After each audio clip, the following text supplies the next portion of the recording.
Hello everyone, বাংলায় C sharp শিক্ষার পর্ব 15-তে আপনাদের সবাইকে আমি স্বাগতম জানাচ্ছি। আমি Mehedi Islam, intern at Kaktarua development limited and Microsoft student partner Bangladesh. আমাদের এই পর্বের বিষয় হচ্ছে ফর এবং ফর ইচ লুপ। তো আজকে আমরা যে টাস্কটা করব সেটা হচ্ছে আমরা একটা অ্যারে ডিক্লেয়ার করব এবং সেটার ইনপুট আমরা নিব একটা ফর লুপ ইউজ করে এবং সেটার আউটপুট আমরা শো করব একটা ফর লুপ ইউজ করে। তো আমরা কোডটা স্টার্ট করি।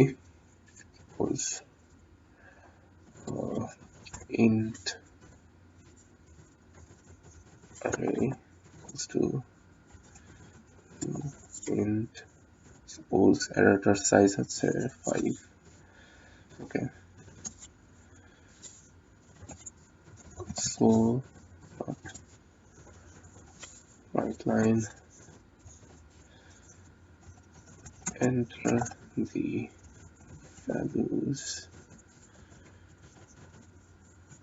of the array. Okay,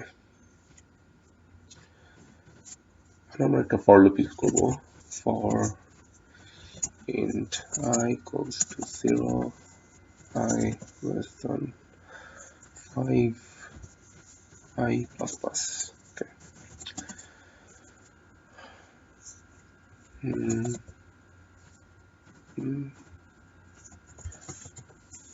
Array of I equals to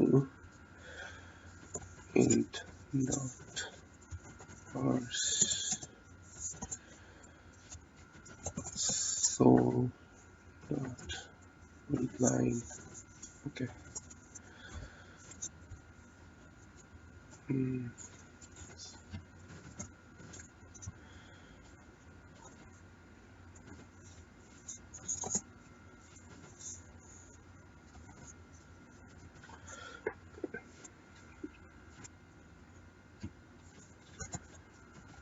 So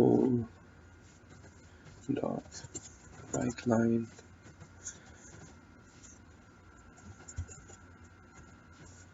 array I.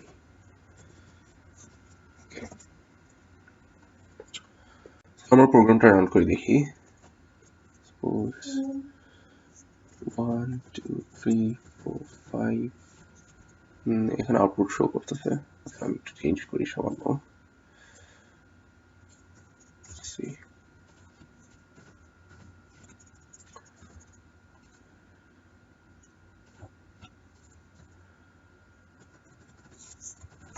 Values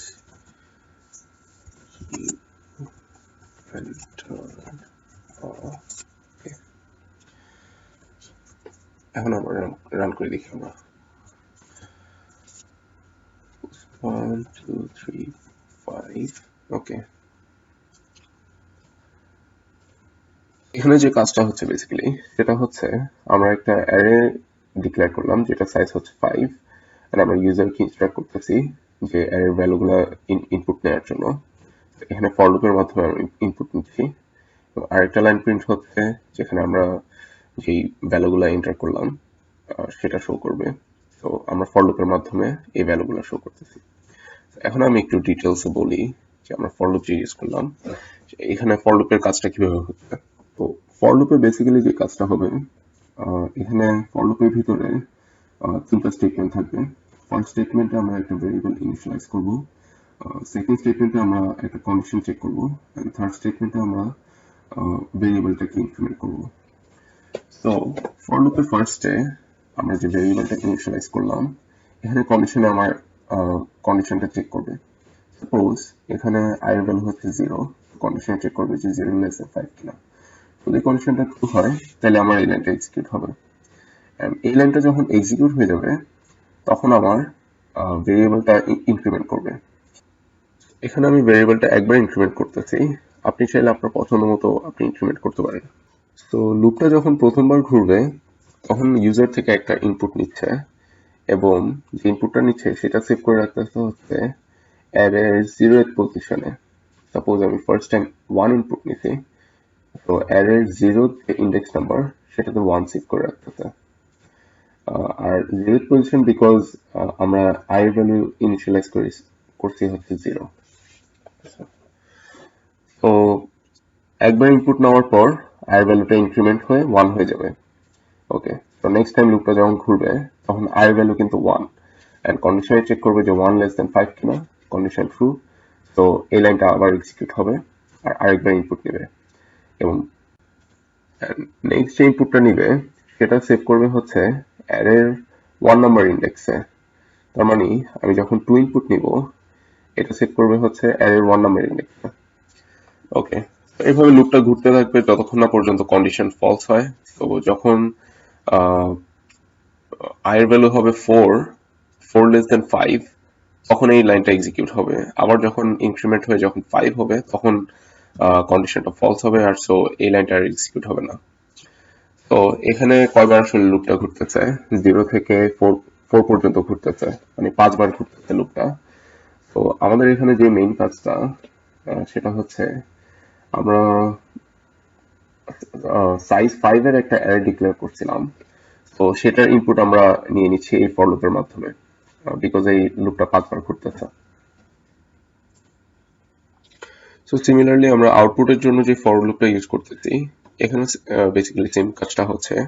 so suppose প্রথমে i এর ভ্যালু হচ্ছে 0 এন্ড কন্ডিশন চেক হলো যে 0 লেস দ্যান 5, সো এই লাইনটা এক্সিকিউট হবে। এখানে অ্যারের 0th ইন্ডেক্সে যে ভ্যালুটা আছে সেটা প্রিন্ট হচ্ছে। প্রিন্ট হওয়ার পর i এর ভ্যালু ইনক্রিমেন্ট হয়ে 1 হচ্ছে এন্ড এখানে কন্ডিশনে চেক করতেছে যে 1 লেস দ্যান 5 কিনা, সো এটা ট্রু, এই লাইনটা আবার এক্সিকিউট হচ্ছে। তো অ্যারের 1 নাম্বার ইন্ডেক্সে যে ভ্যালুটা দ্যাট মিনস 2 সেটা প্রিন্ট হচ্ছে।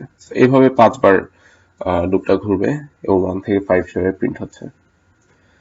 ওকে, তো এই হচ্ছে আমাদের বেসিক্যালি ফর লুপ। এখন আমরা দেখব ফর ইচ লুপ।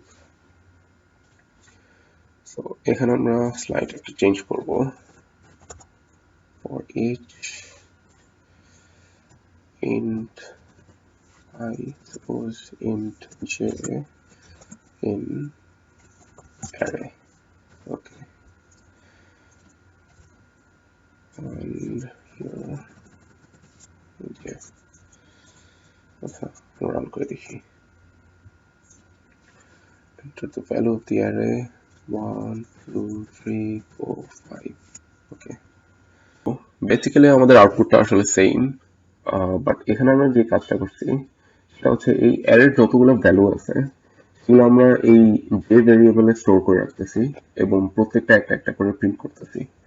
তো ফার্স্ট টাইম যখন লুপটা ঘুরবে তখন অ্যারের 0th ইন্ডেক্সে যে ভ্যালুটা আছে সাপোজ 1, সেটা এখানে স্টোর করতেছি এবং এখানে 1 প্রিন্ট করতেছি। এইভাবে লুপটা যতবার ঘুরবে ততবার এই অ্যারে থেকে ভ্যালুটা এখানে যে ভেরিয়েবলে স্টোর হবে এবং প্রিন্ট করবে। আমরা যদি একটা অ্যারের ভ্যালু ইজিলি প্রিন্ট করতে চাই তখনই আমরা ফর ইচ লুপটা ইউজ করতে পারি। আচ্ছা, এটা হচ্ছে বেসিক্যালি আমাদের ফর লুপ এবং ফর ইচ লুপের ব্যবহার। তো আজকের টাস্ক আমাদের এতটুকু পর্যন্তই। সবাই ভালো থাকবেন, সুস্থ থাকবেন, আল্লাহ হাফেজ।